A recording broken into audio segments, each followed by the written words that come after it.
Terima kasih untuk Bapak Ketua Panitia yang sudah memberikan kata sambutan dan telah resmi membuka acara talkshow. Hadirin yang kami kasihi, senja ini saya mengajak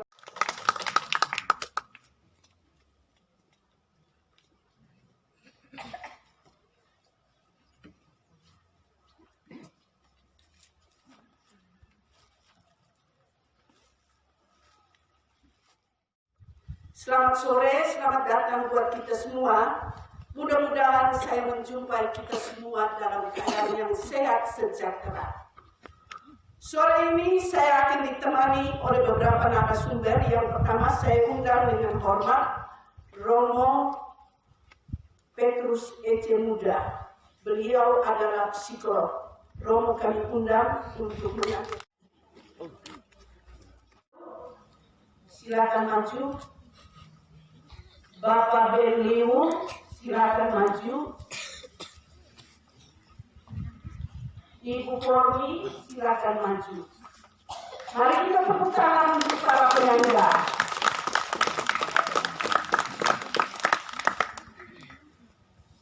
Tim penyangga ini kita berharap bahwa dengan kehadiran mereka bukan untuk gagah-gagahan, tapi melalui sanggahan mereka yang berbeda, membantu kita untuk bisa mencerna seluruh proses talkshow. Silakan ambil tempat.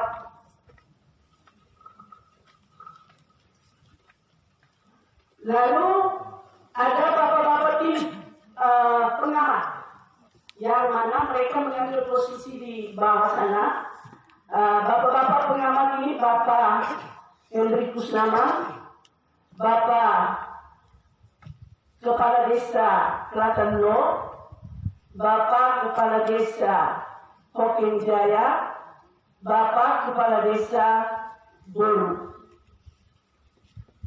Saya undang bapak-bapak untuk tampil mengambil tempat yang disiapkan di depan ini.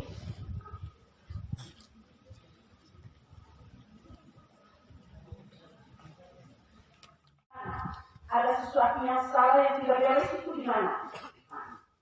Karena itu saya meminta kesediaan Pak Adrian sebagai informan hukum bisa memberikan kepada kita satu bahasan yang jelas tentang anak. Menurut Undang-Undang Perlindungan Anak Nomor 23 Tahun 2000. Kesempatan yang diberikan kepada saya.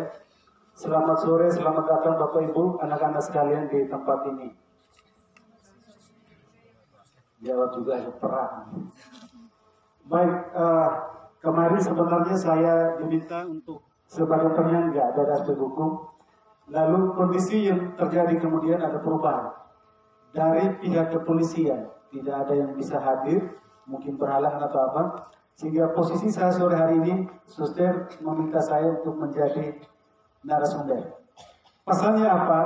Ketika segala sesuatu tidak terjadi sesuai dengan yang direncanakan, mesti ada pilihan lain, bukan berhenti. Sehingga hari ini saya sebenarnya mengambil posisi untuk itu. Baik, pertanyaan pertama untuk saya, anak itu seperti apa? Dalam Undang-Undang KADU. Dalam pasal 1 Undang-Undang ini, anak adalah seseorang yang berusia 18 tahun, termasuk yang masih dalam kandungan. Jadi dia dalam bentuk janin setelah terjadi pembuahan sampai dengan usia 18 tahun itu masuk dalam kategori sebagai anak. Terima kasih, saya kembali ke moderator. Baik. Yang dalam kandungan juga itu termasuk anak. Karena sejak dalam kandungan juga hak-haknya sudah diperhatikan oleh negara melalui orang tuanya. Kalau begitu, kalau Pak Adrian mengatakan sejak dalam kandungan anak janin itu sudah dilindungi. Kalau terjadi abortus, apakah ada tindak pidana? Abortus provokatus atau tindakan menggugurkan kandungan itu merupakan satu perbuatan pidana, bisa diancam dengan pidana pelakunya. Oke, baik. Kita maju kepada pertanyaan yang berikut nomor 2. Tapi banyak guru maupun orang tua mengeluh anak zaman ini sulit diatur. Manakah faktor-faktor penyebabnya? dan manakah solusi yang tepat dan benar? Hak dan kewajiban anak itu.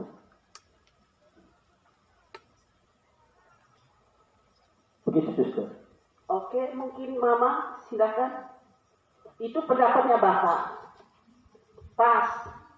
Ini ala orang Indonesia suka pas. Saya ingin bertanya kepada Romo, kira-kira menurut Romo itu faktor-faktor penyebabnya itu seperti apa dan apa solusi yang tepat dan benar? Baik, terima kasih atas kesempatan yang diberikan. Dalam perkembangan anak itu usia 0 sampai 5 tahun itu golden age, itu umur emas. Ini tahapan-tahapan yang sangat penting bagi orang tua untuk mendidik, untuk mendampingi, untuk membina anak-anaknya. Umur-umur selanjutnya itu merupakan perkembangan dari apa yang anak peroleh pada saat berusia 0 sampai dengan 5 tahun. Karena itu, perlakuan orang tua terhadap anak di usia 0 sampai 5 tahun ini yang harus sangat diperhatikan. Ketika anak-anak usia 0 sampai 5 tahun, dia mendapatkan perlakuan kasih sayang, cinta kasih yang baik dalam keluarga, maka anak-anak ini juga akan bertumbuh dan berkembang dalam suasana seperti itu nanti.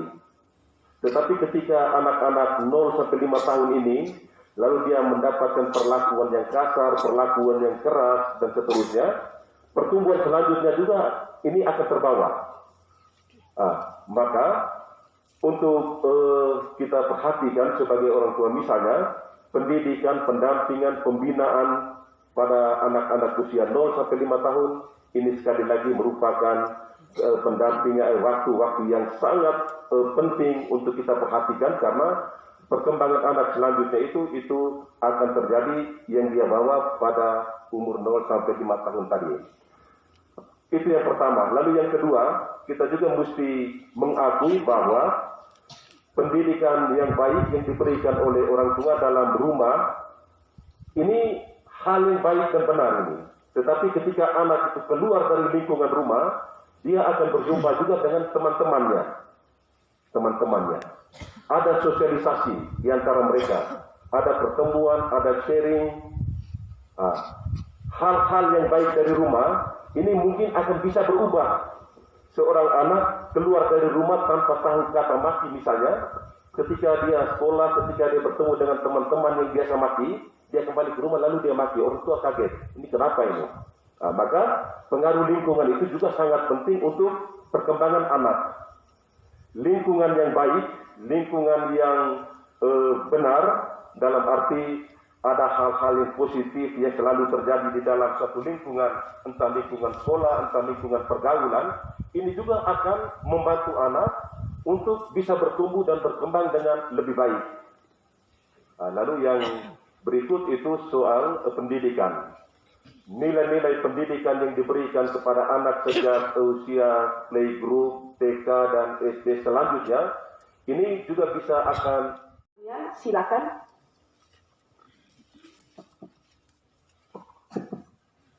Baik, dari sisi hukum saya akan menyampaikan 1-2 hal berkaitan dengan hak-hak anak menurut undang-undang, entah itu dalam keluarga, entah itu di sekolah. Ada beberapa poin penting. Yang pertama, dalam rumah, bahwa setiap anak berhak untuk diasuh oleh orang tuanya sendiri, kecuali jika ada alasan dan atau aturan hukum yang sah menunjukkan bahwa pemisahan itu adalah demi kepentingan terbaik bagi anak dan merupakan pertimbangan akhir. Bahwa pada prinsipnya pengasuhan itu wajib. Setelah orang tua melahirkan anak, dia wajib diasuh supaya ada ikatan antara orang tua dan anak. Itu. Kalaupun ada pemisahan itu kecuali diizinkan oleh undang-undang. Dalam pasal 14 ayat 2 dia berbunyi demikian.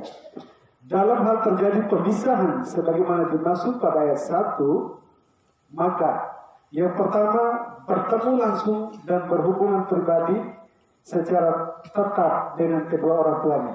Anak wajib bertemu langsung.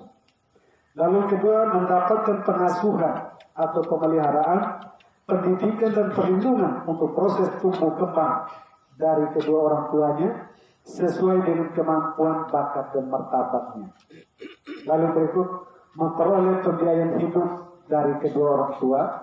Lalu yang keempat, yang berikutnya memperoleh hak-hak anak yang lainnya. Itu untuk dalam keluarga. Sementara hak anak dalam bidang pendidikan